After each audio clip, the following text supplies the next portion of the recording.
Sa tingin nyo, mga minamahal, sa tingin ninyo, sino yung mga tao na posibleng pumunta sa Malacanang or I mean sa Senado para sirain ang reputation nito, para maghasik ng kaguluhan? Maliban, sino mga religious group?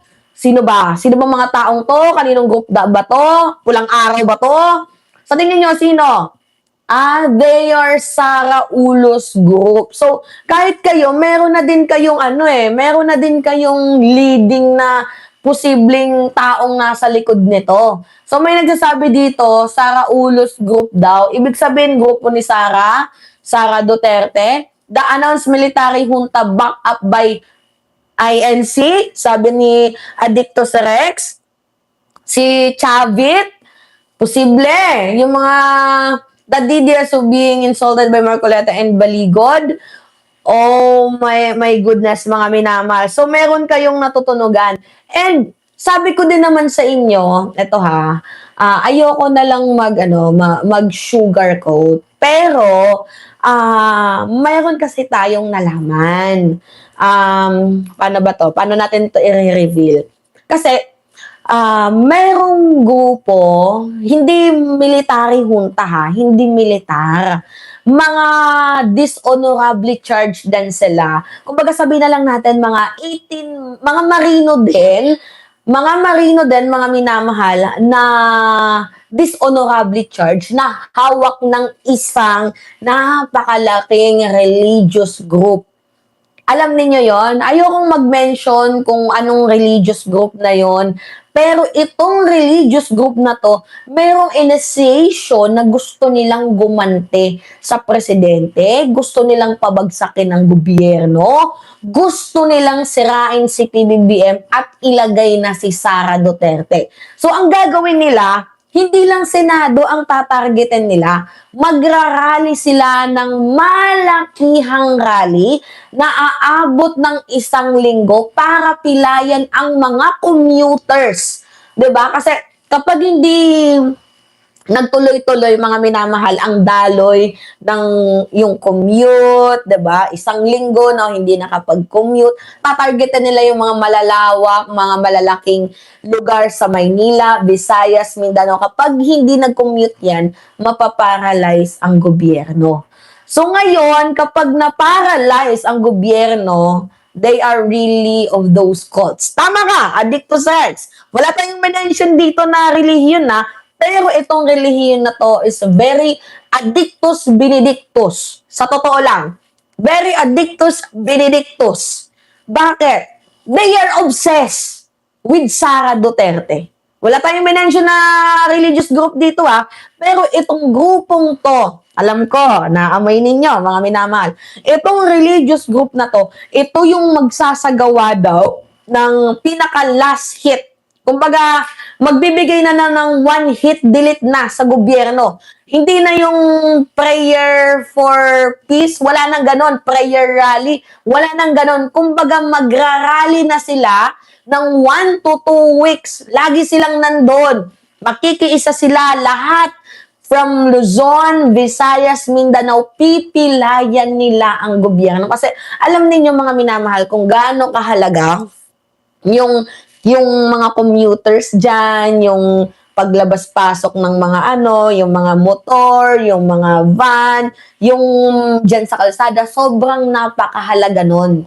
So ngayon, kapag pipilayan yan ng dahil sa rally, mapaparalyze, mga minamahal, ang trabaho ng gobyerno, ang ekonomiya. Kasi malaki po ang nakukuhang pera ng ating gobyerno what do you call this? Sa mga daanan, 'di ba? Paano ko ba nasabi? Kasi may kita yung kalsada. May kita ang kalsada. So ngayon, kapag na-paralyze yun, unti-unti nang mapaparalyze din yung mga, maliban sa kalsada, mapaparalyze na din yung mga nagtitinda, 'di ba? So, kasi syempre ekonomiya 'yan oh. 'Di ba? Syempre ngayon uso yung online shopping. So, 'di ba? Ipaparalyze 'yon nila. Mga minamahal, 'yun yung gagawin nila, ipaparalyze nila yung ating ekonomiya. Kasi sa daanan nagsisimula ang lahat. Diyan yung transportation natin eh. Toll gate. So basta, meron akong nabalitaan na according to one of our friends na yun yung plano ng isang religious group na to na mag-rally ng isang linggo, kumbaga walang tulugan, dyan sa labas. Sa labas mismo, sa daanan mismo. Economic sabotage. Tama ka, Addictus Rex. Economic sabotage. They will think about their trip. Ganon ang mangyayari. Economic sabotage. Kumbaga, sasabotahin nila ang ating ekonomiya dahil unang-una ang pera kumikita sa daanan. Ngayon, kapag hindi gumana yung daanan, paano makukuha yung supply ng mga nagtitinda? Paano yon, di ba? Magkakaroon talaga ng tawag dito ang sabotahe, 'di ba? Sa madaling sabi. So ipaparalyze nila what do you call this? Kumbaga pipilayan nila. Hindi lang si PBBM, bagkus ang iba na din nating mga iba na din nating mga nagtitinda, iba na ding mga nagtatrabaho. Kasi isipin mo na lang, kunyari nagtatrabaho ka sa isang fast food chain, tapos na-block yung daanan, sobrang haba pa ng babaybayin mo.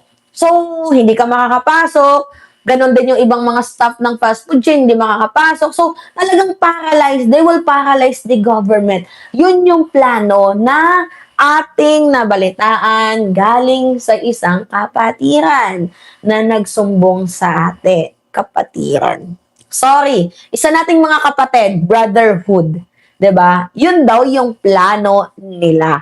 Hindi sa akin ang galing yan kasi hindi naman ako parte ng relihiyon nila, ng ating mga kaibigan sa relihiyong iyan. So, martial law, I think hindi magde-declared si President Bongbong Marcos ng martial law.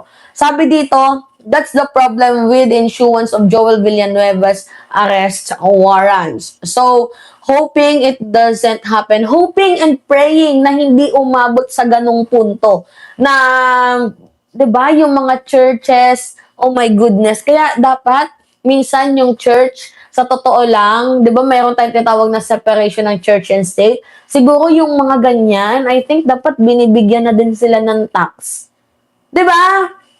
Sino yung a-agree sa akin na dapat bigyan ng tax yung simbahan? Kasi yan yung nagiging ng mga politiko sa totoo lang, tatayo sila ng simbahan para makaiwas sila sa tax. Minsan may kakonsyaba naman, simbahan, plus itong mga politiko, doon sila nagpa-funds. Gets din nyo mga minamahal? So dapat I hope the government will do an action about this certain circulating issue. So those people are used by their cultonatics leader. So sabi ni Mathboy, the church should be teaching godness, not taking sides with politics.